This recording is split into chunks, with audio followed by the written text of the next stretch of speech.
So let me just introduce like this final panel because I think this is the place we can pull it all together. And one more thing about that is that someone, I don't know who it was, said that we can't expect disclosure to happen from the top down.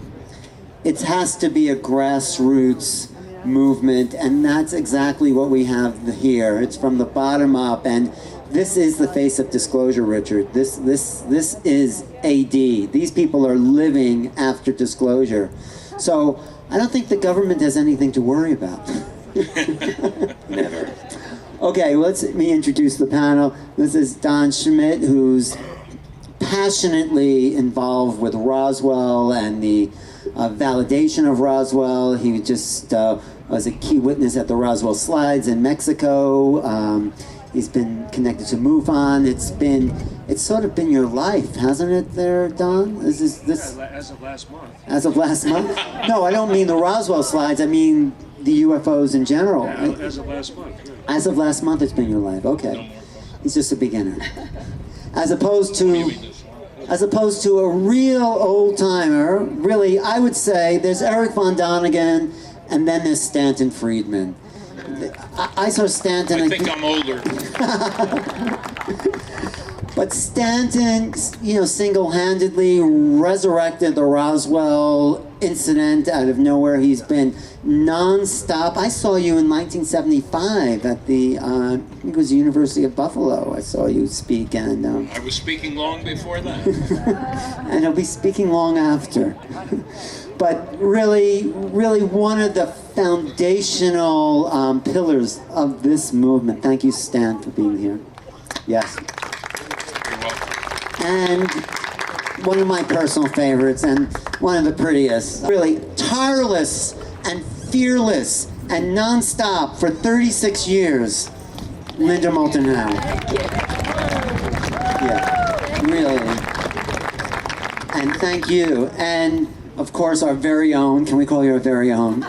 You sure can. You're Very own, really another amazing researcher, UFOs in a national security state, broke ground. He was one of the key witnesses at the citizens' hearings in Washington.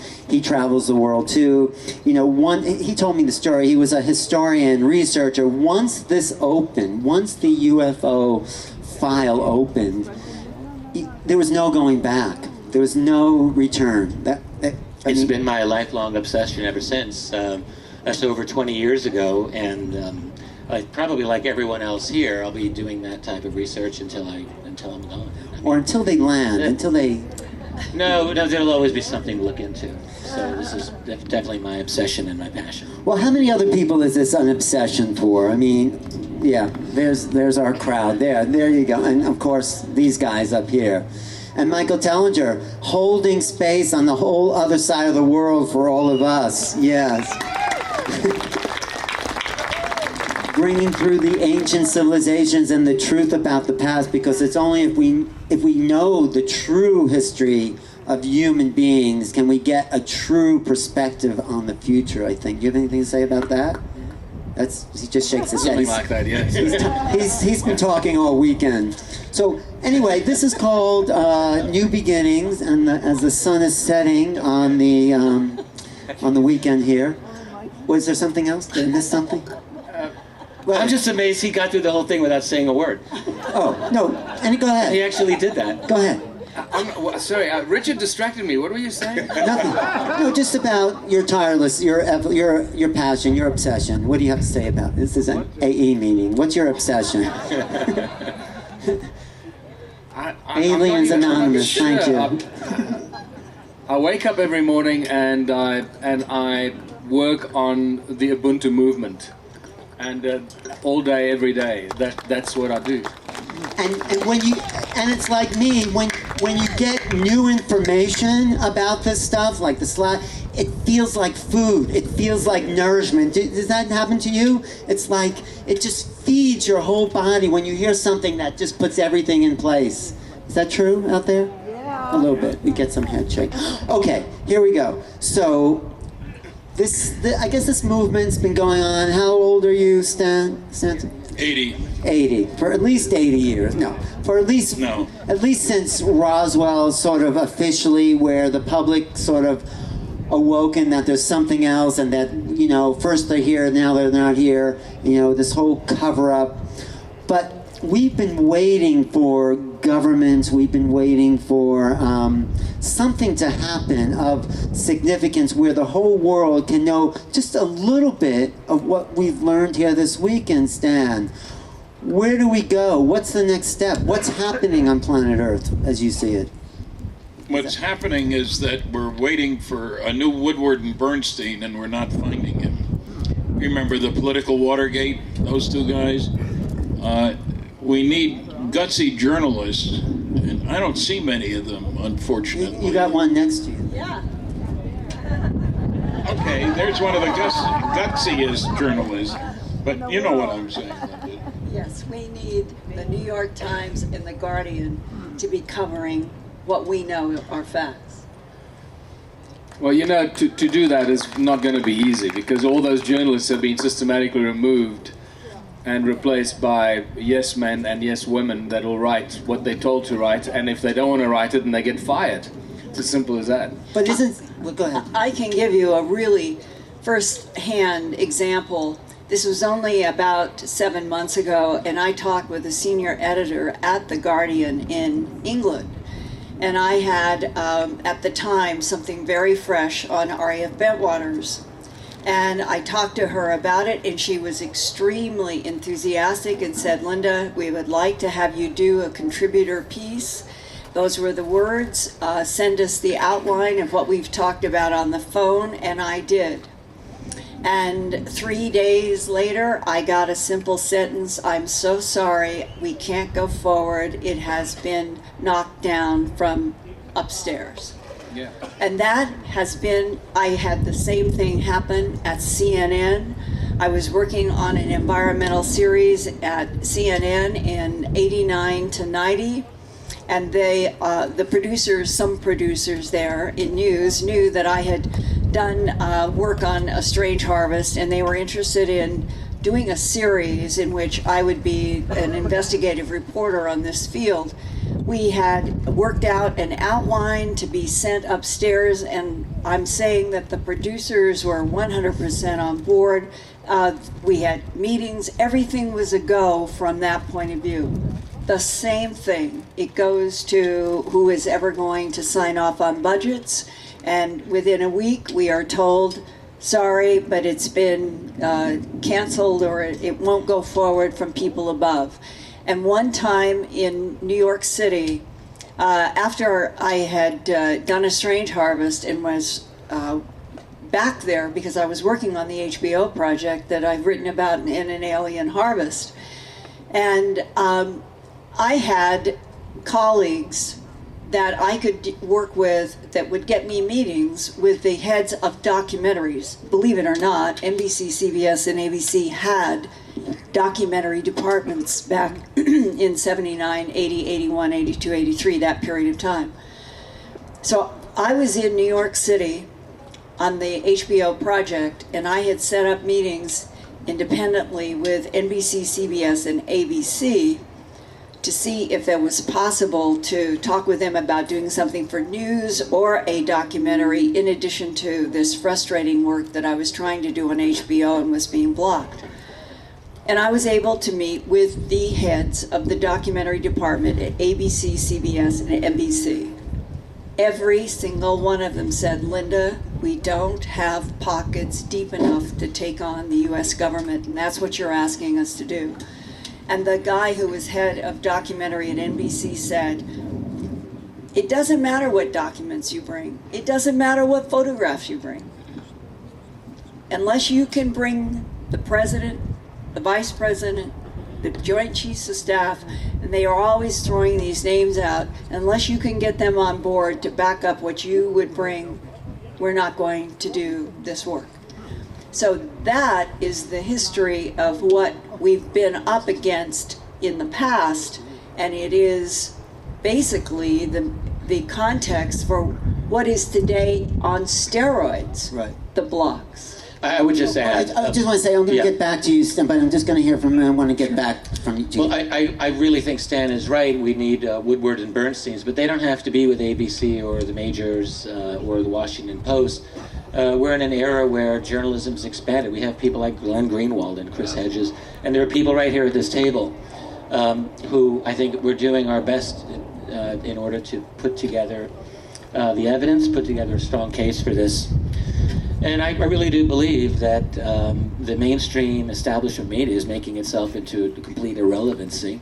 And I do think at some point people are starting to realize that they are nothing more than other than a mouthpiece for the establishment power structure. So, I think things are changing and there are opportunities. What Linda does with her work and what I think many of us here are doing is exactly that type of work. And it's not going to happen overnight, but I believe that we can make some real progress. Well, it's events like this that are changing the way people think and respond. Look how this event has grown Exactly. over the last 3 years. It's amazing. It doubles in numbers every year. And this is happening all over the world. Don't think this is the only event of its kind in the world.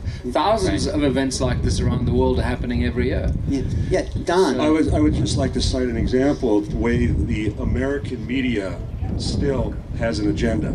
Last year we filmed a documentary with the Smithsonian Channel, and it was with a Canadian production company, and it was very neutral, very fair.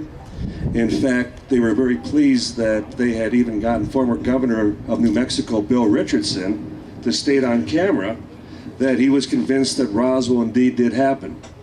Well, the producer, when I had inquired as to when the American air date was scheduled, he said, I need to forewarn you, the American version is totally anti-Roswell. In fact, they cut out the statement of Governor Richardson intentionally. And that's So that's the agenda. That's coming from higher levels. So going back to Stan, and then I'll introduce. You're not only a ufologist, historian. You're a historian of the movement itself, right? Because you've been around since the beginning. Been around a long time. So now that we have a growing population due to things like the internet, and there's and commercial television is getting out of date. There's 40 hours of video uploaded to YouTube every minute. I heard that, and people are watching millions of times more YouTube than network television. So the power is back to the people. So from your point of view, do you see this evolution? Do you see a movement? How do you report it, Stan? Well, there's a good and a bad side to that. What I find is that many people are quite willing to believe everything they see or hear on the internet or on YouTube. And at least in the past, you thought you could trust Walter Cronkite, the media types. He was CBS's #1 newsman, for those of you who weren't around at the time. We're laughing because we know Walter Cronkite. My point is that I'm doing a paper at the MUFON Symposium this year over in Irvine, California, making ufology respectable. And one of the points I want to make is that ufologists sometimes are their own worst enemies by buying into stuff that doesn't have anything behind it other than somebody's wishful thinking. So I say have facts in hand before putting mouth in gear. That's not a popular viewpoint where I come from, I guess. Well, it's a start. I mean, it's good. I mean, I think it's important to and I think that's what makes these people credible, is because you do put the facts in gear and you don't just spout off. And that's why I think this, conference is really a high quality, because Victoria Jennings and Paul Andrews look for those quality people who are respected because they do look at the facts. I mean, this is Danny Sheehan, who defended or counseled to John Mack at Harvard, who wanted to get rid of John Mack for just saying that people had contact with these aliens, and they wanted John Mack to say, couldn't you just call it another psychosis?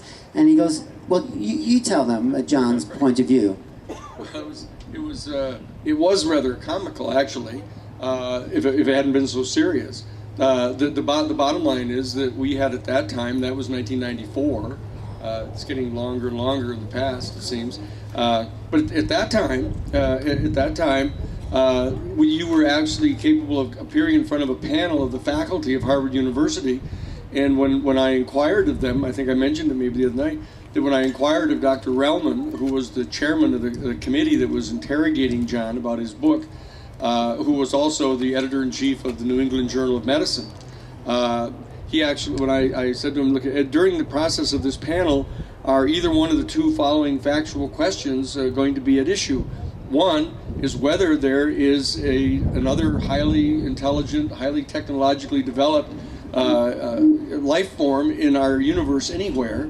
And secondly, might one or more of these UFO incidents actually possibly be a vehicle from one of these extraterrestrial civilizations?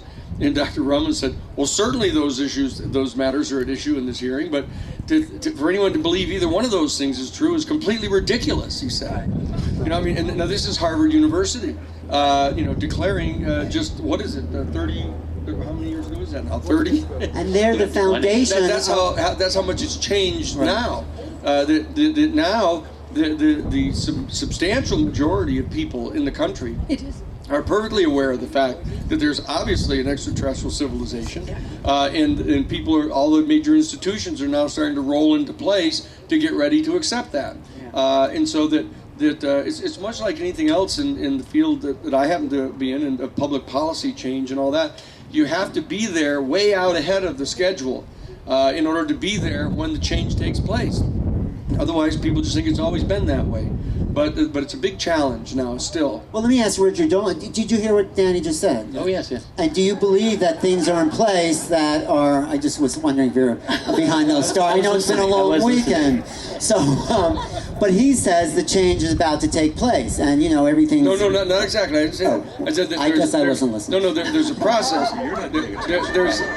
There's a process by means of which now the major scientific community and stuff feels comfortable, because now they're being able to discover all of these new planets. They now have the new the Webb telescope is going up next in 2018. They can actually, through spectrographs, analyze the actual elements on planets. They can actually segregate that out, and they're going to start this process of, oh, look, we've recognized microscopic life, we believe, on this planet. Then we've got amoebas on this other planet. Now we've got kind of small life forms, and they're going to go through this process of kind of feathering in the discovery of life elsewhere in the universe. And they're going to try to completely ignore the fact that beings have been coming here for years. And they won't address it at all. None of the major media are going to address it. They don't want to talk about it. And it's going to be just like the torture, with the Bush administration. The Obama administration comes in and says, oh yes, it appears that they've been torturing people, but why look to the past? Why prosecute anybody criminally for something they've already done? Well, Richard Dolan's going to address it here. Well, I think Danny's exactly on point. But one thing that is interesting to me is to see how the UFO phenomenon is actually at the forefront, when you really see it, of many of the cutting-edge scientific questions we have. So 50 years ago, scientists would say, "Oh, interstellar flight's impossible." And it's also impossible for beings to survive the kinds of maneuvers that are in these craft. Therefore, this can't be true.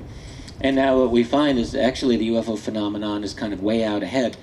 We now know there are actually valid scientific formulations that could explain, at least in theory, how interstellar travel might happen.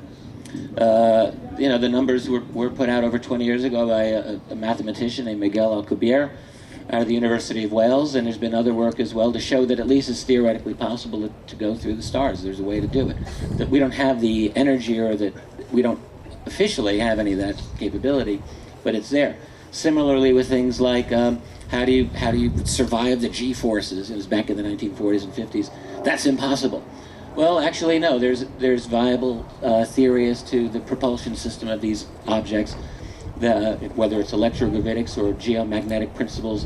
Or nuclear fusion. Stanton, you have a famous line about the... Okay, go ahead, finish. Well, I would just add... neutralizing gravity. Exactly, and then there are concepts of telepathy. You hear of telepathic contact continuously in this field. And again, this would be something that years ago scientists would say, well, that's impossible. And we now have, I mean, the military is already out in the open, got weapons that can put sounds inside your head. That's one thing. But the other thing is that I think the UFO subject has had some responsibility for promoting the subject. Let's just call it the science of consciousness. There are many people who've had these apparent telepathic experiences. What is behind it? And there are viable, interesting scientific theories as to how that type of thing is possible. So when you really think about a subject like UFOs that can be involved in so many profound scientific questions of our day at the leading edge, how can that not be one of the most important issues of our time and really worthy of the best and minds of our era to try to figure out? No, thank you. Oh, Stanton, because... Well, there's a point that needs to be made here. We're aware that there's an enormous amount of evidence that aliens are visiting. If you talk to the SETI community, silly effort to investigate, you find that they have provided no evidence, zero evidence, that there's anybody out there sending radio signals to us using technology that's compatible with our means of detecting radio signals. And yet they absolutely refuse to look at the UFO evidence. I mean, obviously, if aliens are coming here, you don't need to listen for signals. Maybe you learn sign language, So we have a problem with the people making the biggest noise about life out there, but they ain't coming here. And why is that, you think? Self-interest. They like to consider themselves on the top of the heap when it comes to dealing with this esoteric subject of extraterrestrial intelligence. There's no basis for that. If you were wondering about motivation of Earthlings, would you go to an astronomer to get his opinion? I mean, what does he know about that? Motivation isn't his game. Would you, if you wondered about sending a man to the moon, do you go to the astronomers? They don't know anything about advanced technology. A doctor of an astronomer in Canada in 1941 proved that it was nonsense to talk about sending a man to the moon and returning him. It was because impossible. he did the calculations, and the initial launch weight would have to be 1 million tons. Apollo weighed 3,000 tons. He was a little bit off in his calculation because he didn't know a darn thing about space transportation, space propulsion. I'm just personally concerned that society, as we know it today, has become so adapted to just accepting simulation that the country in many ways has lost its pioneer ethic. If you think back a year ago when they were soliciting volunteers for a manned mission to Mars, but one way, and that they still maintain that it's going to take 6 months to get there. And yet when the Mariner probe was launched to orbit around Mars in 1969, it took 6 months to get there. And the thought that in 50 years' time, almost 50 years' time, it's still taking us 6 months?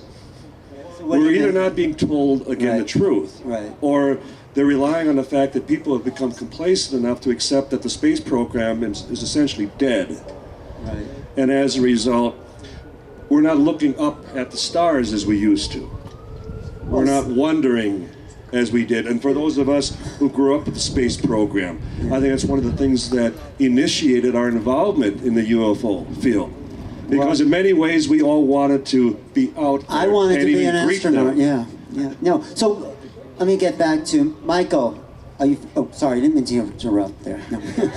No, no, I wanted to hear more from you because, you represent that ancient history. How does that fit in, and that acceptability of where we've come from, how does that fit into this whole issue here? Well, I'm listening to what everyone is saying here, and what strikes me is that we are more of a slave species now than we have been ever before in our human history. Really? What about these people? What about us? What about you? I'm talking about all of us, because everything we're talking about here is not by accident. We don't have an incompetent government. We have a government by design. And everything they're doing is not because they're incompetent, it's because it's by design. They're doing it. It's the script that they've been given. So, let's stop worrying about why they're doing it. We know why they're doing it. They've been told how things are going to happen, and what they're going to impose on humanity, the government is not your friend. They're the slave master. And so let's just deal with the issues. Whereas the government is supposed to be the servant of the people, and they're not the servant of the people. They're exactly the opposite, to the worst possible extent. Let's recognize it and move on. And that's exactly what the Ubuntu movement is doing, is offering alternatives to the current draconian oppression of the human race. If they keep you focused on survival, if they can keep your minds busy with technology, if they can keep your hearts and souls captured in worry and pressures and all that, they own you. You are enslaved. Yeah, but what's happened here this weekend is there's been a lot of talk about people moving out of fear, moving out of the enslavement, taking back the power, and this is, Richard, this is the disclosure movement right here. I mean, this is us. Yes. This is, right there, she's waving her hand. Really, I think so. So it may be true that people are more enslaved on some level, but I think people are more free. I'm an optimist that way, that we are awakening. Well, we're in the most revolutionary, I'm sorry, Michael, we're in an incredibly revolutionary period in every way.